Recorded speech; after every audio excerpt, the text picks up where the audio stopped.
Good morning. How is it going? This is the Limenes Beach. It's about 66 kilometers in the south of Heraklion city, and this beach is beautiful and it is shallow.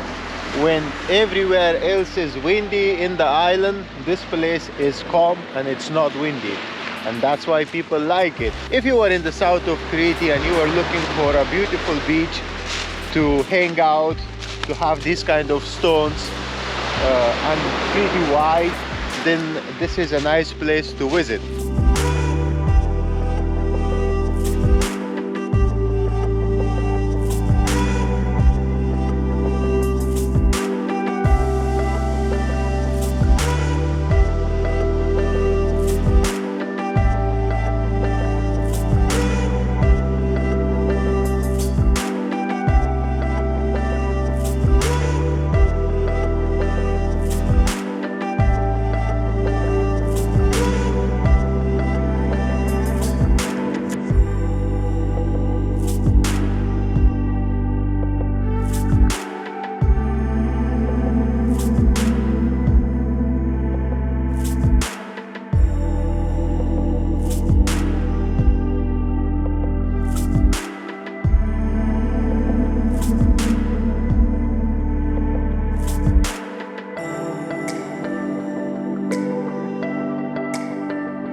This was it for Limenes Beach. I hope you liked the video. If you did, hit the like button and also share your thoughts, recommendations in the comment section. And if you are already having a good time, consider subscribing. Other than that, until the next time, peace.